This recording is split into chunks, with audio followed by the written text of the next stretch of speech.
अस्सलाम वालेकुम स्टूडेंट्स, मेरा नाम है मोहम्मद तलहा और आप मेरा यूट्यूब चैनल देख रहे हैं ticket to future by Talha.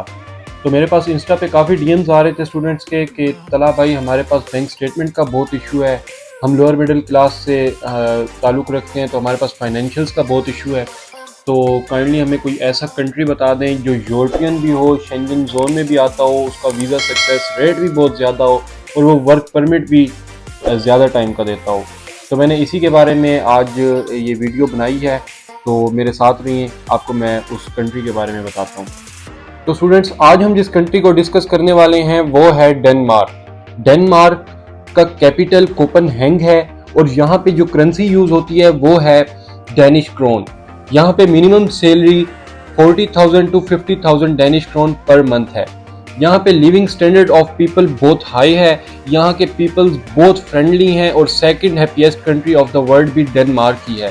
Denmark एक हाई डेवलपिंग कंट्री है और ये स्टूडेंट्स इंटरनेशनल स्टूडेंट्स की फेवरेट डेस्टिनेशन है फॉर देयर स्टडीज़। डेनमार्क में जो सबसे बड़ी बात है वो स्टूडेंट्स को आफ्टर देयर स्टडीज़ 3 साल का वर्क परमिट देता है, जो कि एक बहुत बेहतरीन टाइम है। और इसके अलावा यहाँ पे स्टूडेंट्स को 20 आवर पर वीक काम करने की भी इजाज़त है और हॉलीडेज़ में आप फुल टाइम भी वर्क कर सकते हैं और अपने डेली एक्सपेंसेस और अपने स्टडी के एक्सपेंसेस बेयर कर सकते हैं। तो स्टूडेंट्स, मैं अब आपको यूनिवर्सिटीज़ के बारे में बता देता हूँ, जिसके बाद आपको अपना एडमिशन प्रोसेस करने में आसानी होगी। तो जो नंबर फर्स्ट है वो है university of Copenhagen, technical university of Denmark and university of southern Denmark, Aalborg university और आरहुस यूनिवर्सिटी।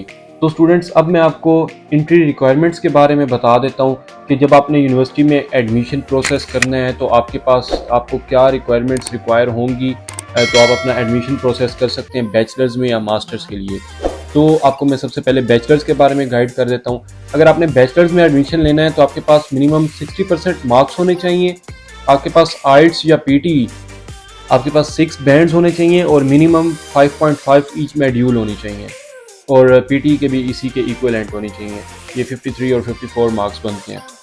इसके अलावा आपके पास सीवी होनी चाहिए और सबसे बड़ी बात कि आपका 2 ईयर्स से ज़्यादा गैप नहीं होना चाहिए, क्योंकि 2 ईयर्स से ज़्यादा गैप एक्सेप्टेबल नहीं है किसी भी एम्बेसी में। तो ये भी जो 2 ईयर्स का गैप होगा इसको आपने कवर करना है किसी एक्सपीरियंस लेटर, इंटर्नशिप लेटर या किसी डिप्लोमा के साथ। तो अब आपको मैं मास्टर्स के बारे में गाइड कर देता हूँ। तो मास्टर्स में अगर आपने अपना एडमिशन प्रोसेस करना है तो आपका अच्छा CGPA होना चाहिए, लाइक 2.9 प्लस होना चाहिए। इसके अलावा आपके पास 6 to 6.5 डिपेंड करता है कि यूनिवर्सिटी कौन सी है, आइल्स होना चाहिए या इसी के इक्विवेलेंट आपके पास पीटी होना चाहिए। आपके पास 2 रिकमेंडेशन लेटर होने चाहिए। इसके अलावा आपके पास आपकी CV होनी चाहिए और आपके पास सारे एजुकेशनल डॉक्यूमेंट्स होने चाहिए। तो अब मैं बैचलर्स के लिए जो अप्लाई करें और मास्टर्स के लिए अप्लाई करें उनको ये भी कह रहा हूँ कि अपने जो आपके एजुकेशनल डॉक्यूमेंट्स हैं ये IBCC मोफा आपके बोर्ड से अटेस्ट होने चाहिए। उसके अलावा यहाँ पे एडमिशन प्रोसेस करना मुश्किल हो जाता है।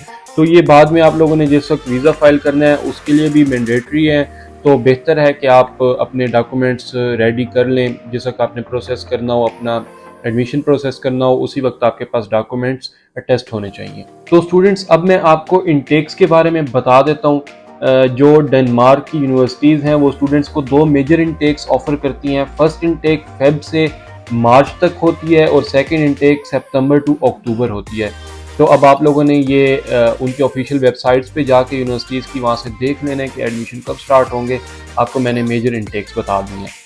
तो स्टूडेंट्स, अब हम वीज़ा फाइलिंग के बारे में बात कर लेते हैं कि आपने वीज़ा फाइल कैसे करना है। तो जो मैं आपको सबसे बड़ी बात बताऊं, जो 2 चीज़ें स्टूडेंट्स को बहुत तंग करती हैं, बहुत परेशान भी करती हैं कि हम बैंक स्टेटमेंट कहाँ से करें अरेंज, और सेकंड हमारे फाइनेंशियल्स इतने स्ट्रॉन्ग नहीं हैं, कहीं हमारा वीज़ा रिजेक्ट ना हो जाए।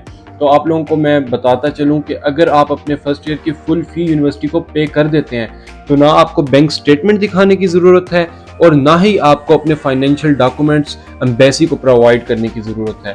तो जो आपको डॉक्यूमेंट्स रिक्वायर होंगे अब मैं आपको वो बता देता हूँ। आपको आपका वैलिड पासपोर्ट चाहिए, पासपोर्ट साइज़ फ़ोटोज़ चाहिए।